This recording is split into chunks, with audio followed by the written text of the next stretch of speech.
I find myself doing another HMU Q&A because why not? Hey everybody, thanks for joining. It's so much easier to do these things when I'm alone in the closet and having to get ready for something anyway. I'm doing an interview via Skype in about an hour, so just wanted to hop on. Ooh, thunder outside. Okay, so I wanted to kind of prompt a discussion surrounding questions you have about the actions involved in therapy. Of course, you can ask whatever you want, but just putting that out there. If you have any questions, if you've ever had questions about what therapy looks like, what sessions look like, what they don't look like, all of that, this would be a great time to ask those questions. Hey, waving, waving, waving. Who watched Couples Cam last night? It's so fun. Oh my gosh, it was heart-wrenching though. Some of the pain and fear that some of our couples were experiencing was like palpable. A little too real, but that's how they do it at Kinetic Content. It's all very real. Waving, waving, waving. Thanks everybody. Alright, so any questions about therapy?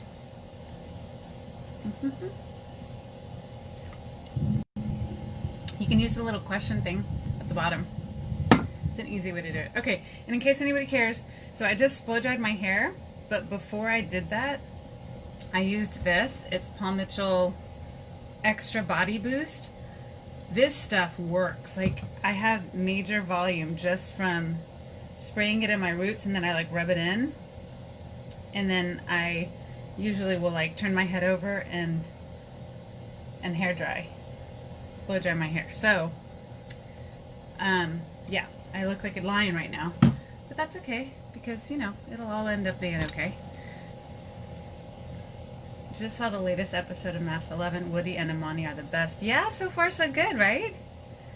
They are. No, I'm not getting ready for a session. I'm getting ready for a Skype session with it's an interview, Skype interview, sorry. We don't use Skype for therapy because it's not HIPAA compliant. HIPAA is a governing department that allows everybody's information to stay safe, so yeah. I am fish grease. I don't know what that is. I don't know what that means. Fish grease. Oh gosh. I don't know. That sounds kind of gross, actually. Oh, that is funny. Alright, so yeah, so Paul Mitchell Root Boost. I went into Ulta and I asked the lady, I was like, look, I've got hair. I've got quite a bit of hair, but not like super voluminous. What do I do so that it doesn't just lay flat? And she's like, oh my gosh, you got to use this. This is what I use every day. It's like, oh wow. So I really like it. It makes a huge difference when I don't wear it and when I do. So I try to wear it whenever it's often. How often is a good amount of sex for married couples? Well, obviously it's different for everyone, and it also depends on your desire levels and your energy levels. I think everyone struggles with those at some point. Some more often than others, and timing of course is really important. So, and whether or not you have children or dependents in the house makes a difference too. What your work schedule's like. I don't know, I think it's important to shoot for doing something sensual or sexual twice a week, whatever that looks like. But I'm all about making sure that, you know, your partner feels wanted in other ways as well. Like, intercourse is definitely not the only way to connect with your partner sensually or sexually. So it's not like if you're not able to do that, then, you know, your relationship is doomed. Thanks for joining, everybody. So I'm using my Stila Stay All Day Foundation and Concealer. If anybody cares, it's Hue 5. What's your favorite Houston restaurant week spot? Ooh, okay, so we were just invited by someone to go do that this weekend. We haven't figured out if we're gonna go or not, so I'm not sure. One of my favorite places is Field and Tides. So if they're in restaurant week, absolutely. The other place is Calle Once. I'm saying it in a way so it's a little bit more Americanized. Calle Once. Calle Once is a great place in the Heights in Houston. I don't know if they're part of Restaurant Week, but I love it. Yeah. Yes. Any other questions about therapy and what it's like?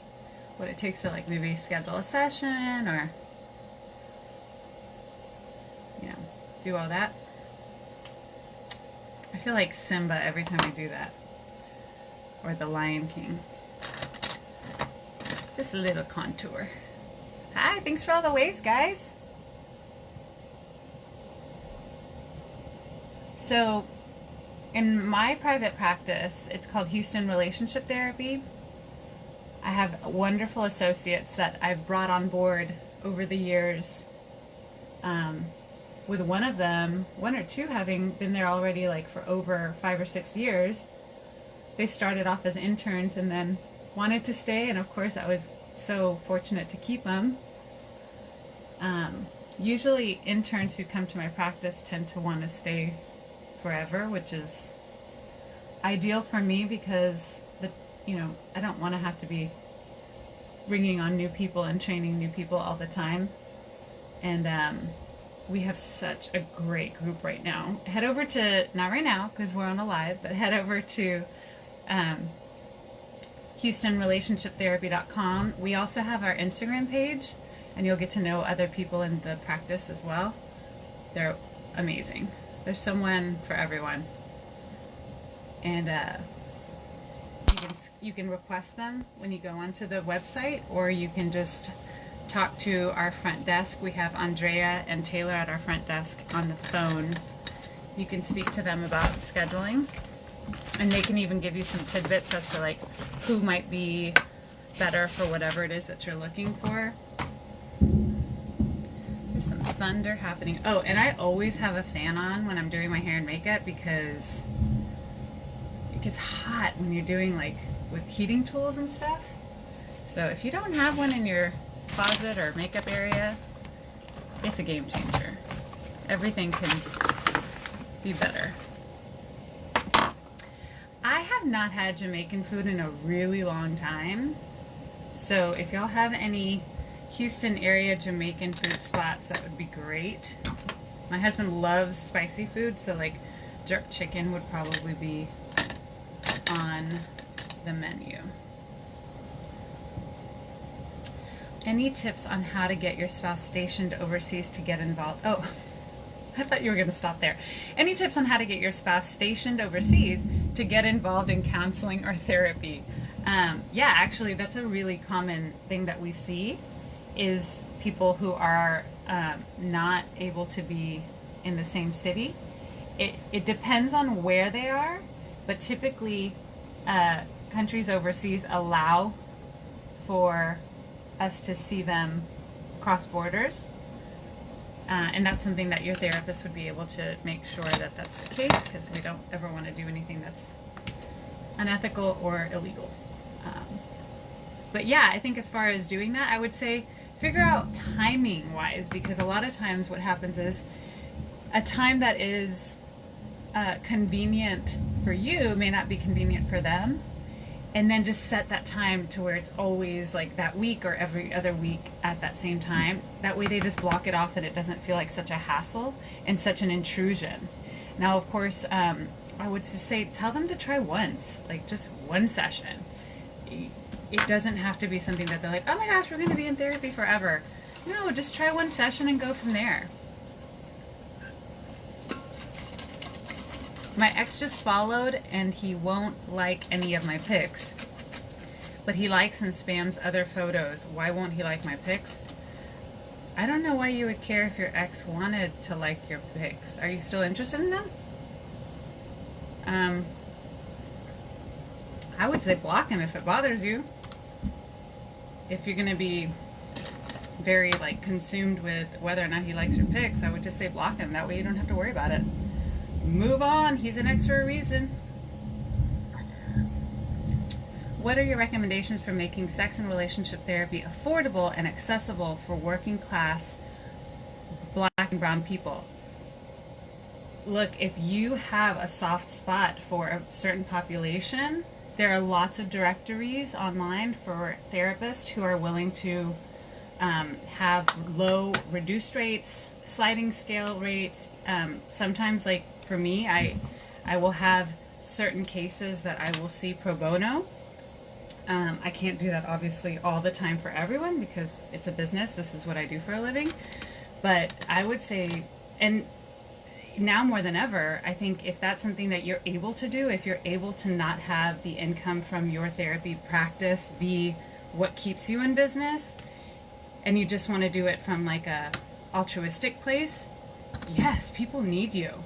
So putting it out there, letting your friends know, letting your colleagues know that you're willing to see people at a low or no cost, let people know, and I'm sure that people who want that and need that will come and find you. I think that's great. Ways to be intimate without sexual or sensual. So intimacy to me is a close connection. When you feel connected to someone, anyone, that's intimacy. Of course, there's certain people that you're automatically intimate with because you share experiences, you share quality time, you share your thoughts and feelings. So if you're talking about with a romantic partner, I would say for sure letting them into your heart and into your mind, letting them know what your fears are, letting them know what your concerns are, what worries you have. All of that creates intimacy and makes you feel connected to the other person. So having those talks is really important. I just now had an interview come out that I did with 11 of my, I guess, my top questions for if you're trying to get close to someone or get to know somebody really well. So you can check that out on my feed. It's from Swoon. You can check that out. What tips, what tips do you have for a relationship where one partner's communication style is verbal, but the other person's communication type is nonverbal? Well, the verbal person can always check in with the nonverbal person to see if the message that you're getting across is what they want. So don't assume what they're trying to say is what you think. You need to check in. Just because they're nonverbal doesn't mean that they won't be responsive. So you can absolutely ask them like, hey, this is what I'm gathering. Is this how you're feeling? It's not like nonverbal means they're going to just look at you, blankly. And if that's happening, you want to dig in to figure out why it's happening and see what's going on inside. Let's see. What advice do you have for couples at the start of a relationship to make it a success? Be yourself. I mean, it's okay to be on your best behavior. I just mean don't be fake. Don't act like you're somebody you're not, because that's the person they're going to fall in love with. And you know it's not going to last. If you're putting on a front, it is not going to last. So I'm using a MAC palette. This is kind of my go-to neutrals. Oh, just a moment. Yes, honey? Oh, sorry. That's okay. I'm on live, but you can come in. What?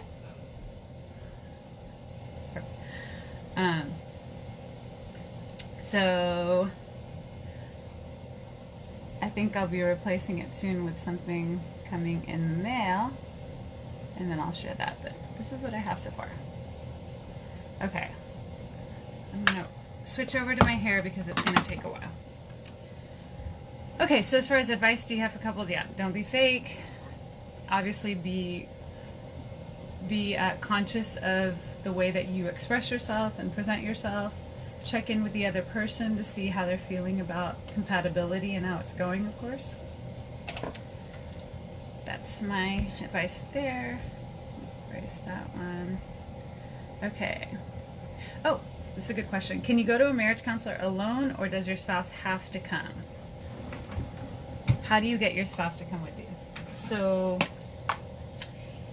depends on why you're wanting to go into couples counseling. This is Paul Mitchell's Hot Off the Press.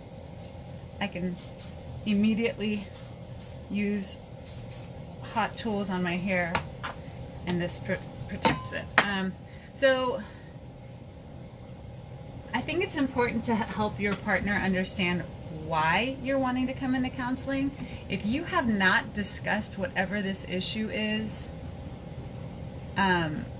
or not given your relationship a chance to discuss it outside of counseling, make sure you understand why. Like, if you're afraid of what will happen when you talk about it, then I can see, like, maybe you can come in alone first to discuss it with a therapist, but do not blindside your partner with, like, a therapy session and then you share something, like, catastrophic. You want to work out a strategy with the therapist first. So in those cases, yeah, come on in. Oh my gosh, that didn't work out. Come in first with just by yourself. But couples counseling, I think, is most efficient when both people are there. It's going to just go by a lot faster. Because if not, it's like he said, she said, okay, go home and try this. What do you think he'll say about this? And I do it, but it's not ideal. I'm a huge fan of both parties being there. And how do you get them to come in? Just tell them, come on in once, see what it's like. Almost be like a consultant. If you can't stand it, if you hate it, you don't have to go back. But usually they come in and they're like, oh, this wasn't that bad. Like, kind of feels nice to talk and to work out these things. Not that it's always nice or feels good and you leave like feeling amazing, but a lot of times you do. Okay. Do you have any recommendations for programs or schools that are good for studying sex and relationship therapy? Well, first of all, if you're going to, my preference is that if you're going to become a couples therapist, that you look into becoming a licensed marriage and family therapist, because that focus is on relationships. It's not just marriages, it's not just families, it's relationships. It's kind of an outdated label or term, or I don't even know. Marriage and family, it's not just marriage, it's basically licensed relationship therapist, because you're going to see a lot of couples. And if you don't have the skill set to do that, it's going to be an uphill battle and you're not going to feel confident and competent. So I'm a big fan of going to schools where there's a marriage and family therapy focus. And then as far as sex therapy, so I have a certification program for sex therapy. It's called Texas Sex Therapy Institute. We are working on getting it to become virtual in 2021. You can take a look at that. I believe the new program is starting pretty soon this fall, so you can check that out at becomeasextherapist.com. Hey, Dr. Grits! How are you? Okay.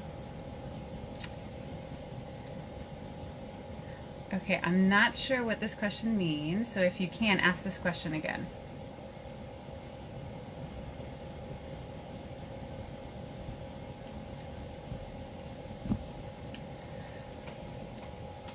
All right. Let's see if y'all ask me anything about the results of the show, I'm definitely not going to answer, just because the whole point of this is to watch the process of the couple, so I don't spoil that. I think spoilers are terrible. they're so mean and silly.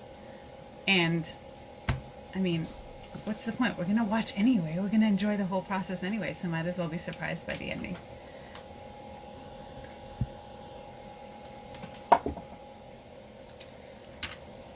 All right. Any other questions about therapy and how it all works? Just let me know.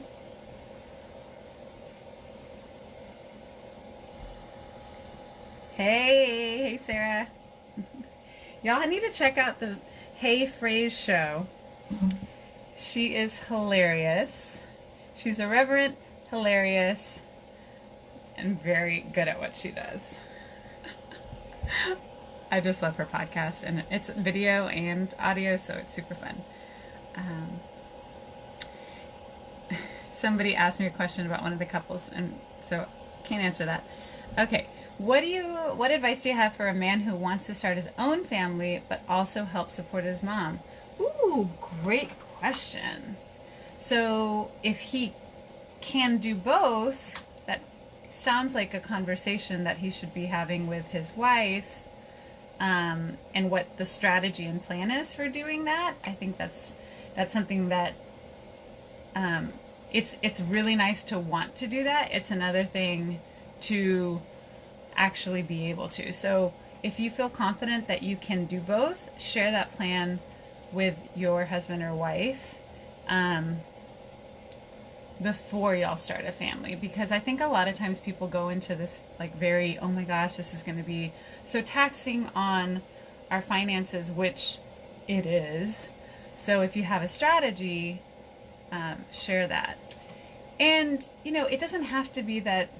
Like, supporting your mom may look very different than what it actually ends up being. So that in and of itself can sound very intimidating. I think you need to spell it out for your spouse.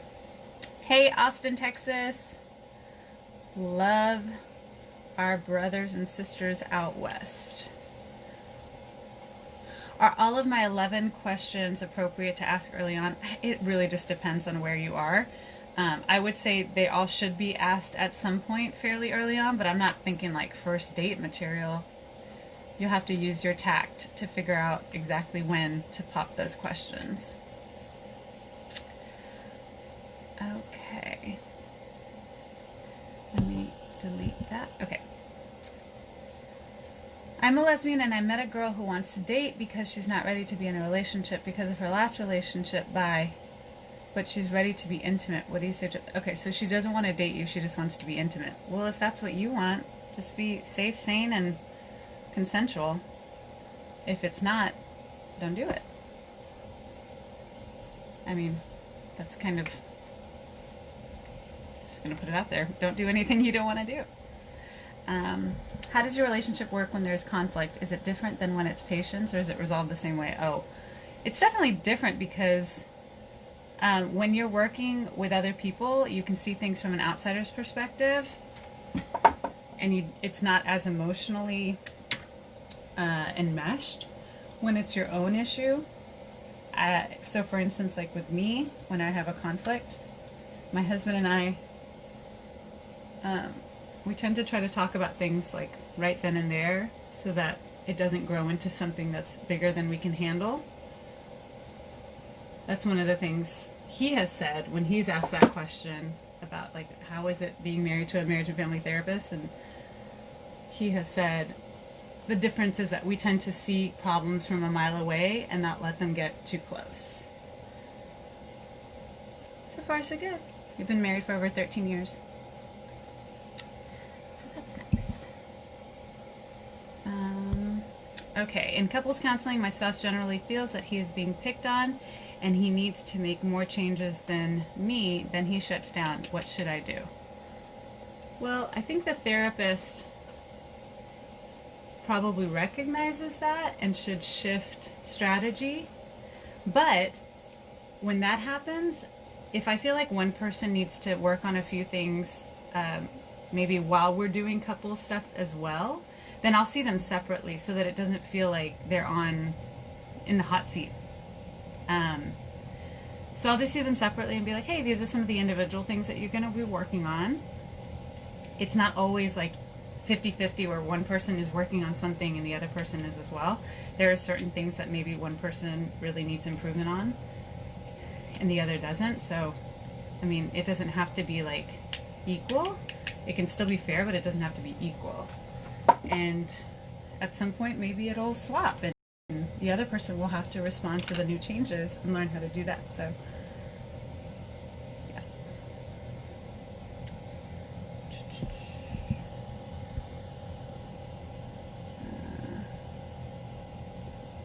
Let's see. Okay. Hello, can you please give advice as to how I can navigate a healthy relationship with my partner who has PTSD from the military? They don't want to seek therapy. So therapy is like an amazing tool, but it's not the only tool. It's not the only tool out there. So it's not like, oh my gosh, that's it. There's nowhere to go if they don't come into therapy. It's just that it's going to be a lot faster and easier. So if they want to get help by reading, by maybe joining groups to work through it, by talking to their medical doctor, by talking to a psychiatrist, you know, all of that can happen. Hey Jess, miss you.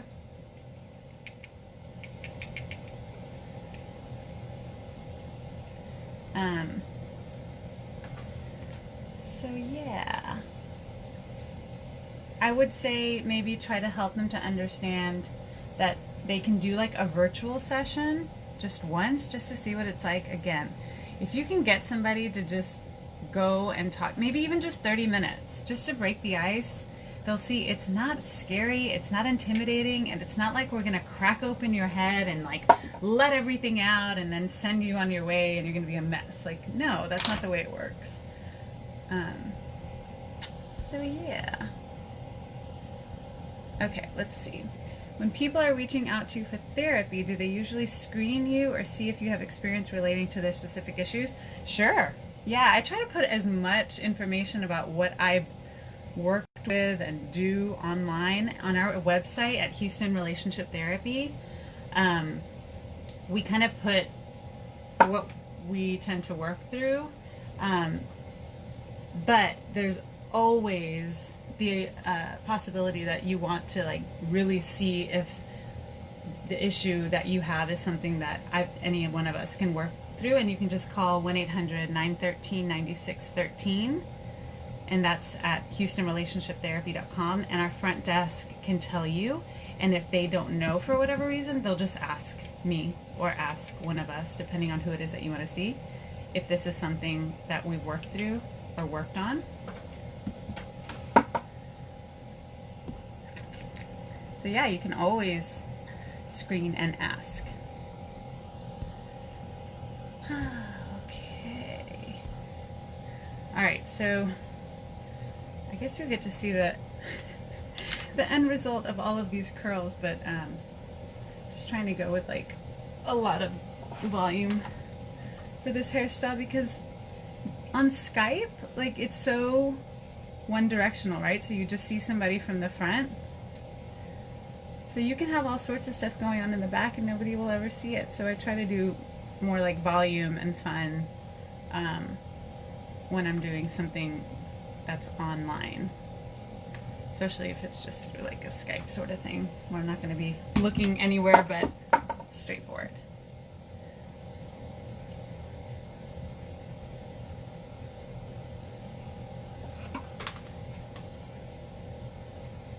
Any other questions? I'm almost done.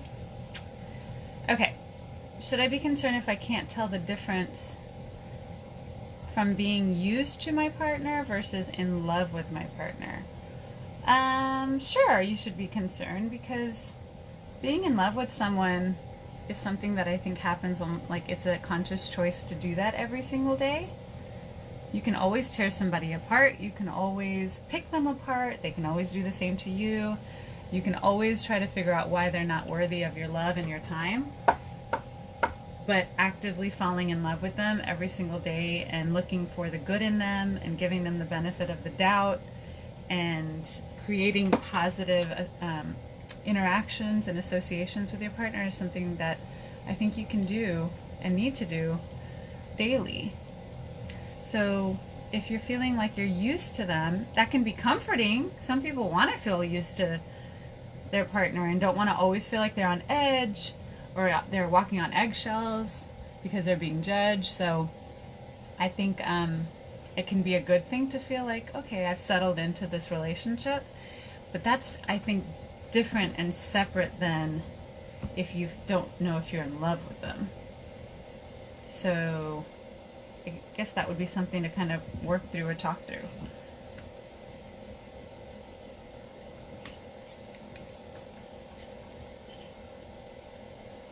I mean, I can tell you I absolutely still get butterflies from my hubby. Hi Tay, how are you?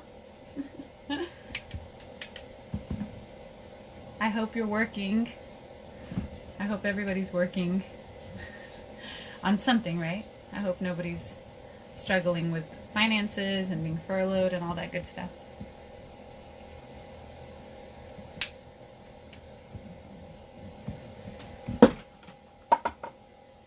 Okay, all my curls are there.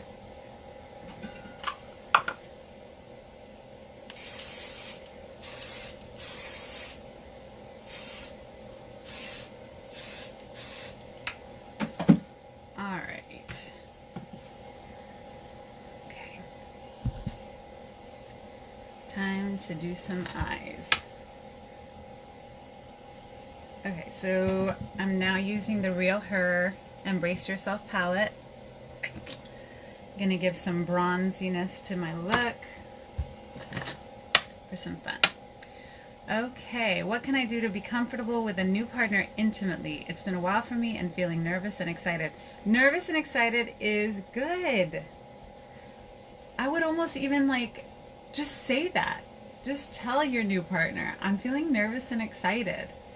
And then you need to know what helps calm your nerves so that you can prepare for your time alone together by doing those things, whether it's deep breaths, whether it's maybe having more foreplay, or even just cuddling to feel nice and close and connected. Maybe you need to have some quality conversation throughout the day or evening to feel close and connected, so it doesn't feel like you're just switching on the light switch. You need to know these things about yourself in order to feel more comfortable and confident when the time comes to be more physically intimate with this new partner. But don't keep it inside to yourself. Chances are they're feeling the same way and would bond over knowing that you're both nervous and excited. And it's good to laugh, so have fun with it. Don't take it so seriously. It's not like some of these movies where everything's so dramatic and whoa. Go Texans!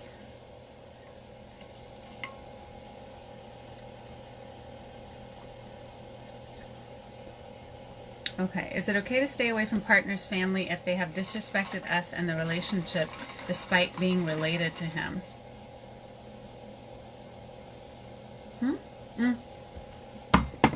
I won't assume that you're related to your family. I don't really know, but not sure I understand it. But I will say that if you can set boundaries that you and your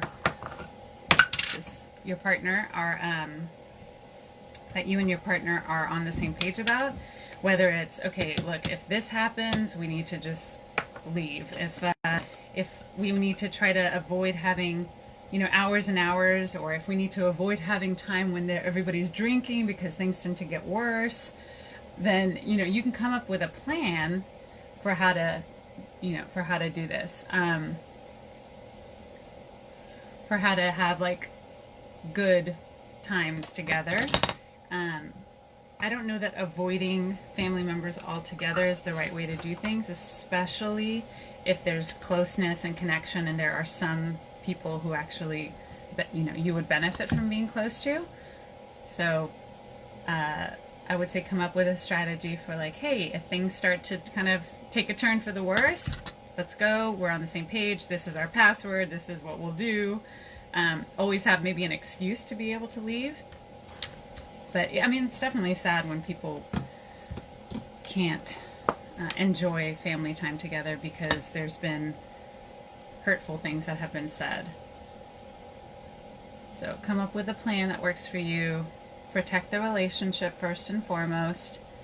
And if ultimately you can't both be around the entire family at the same time because you feel like it'll go badly, don't put yourself in that position.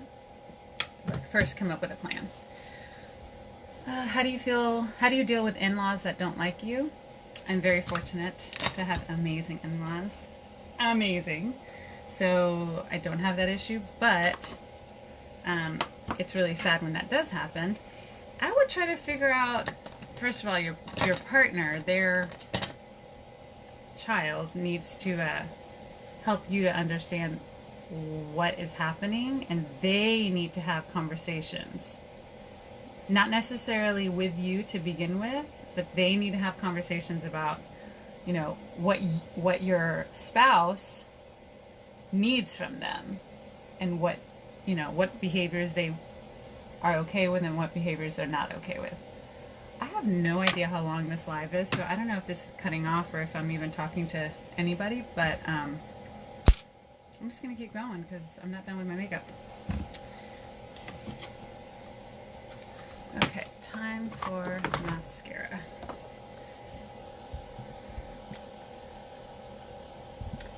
Absolutely!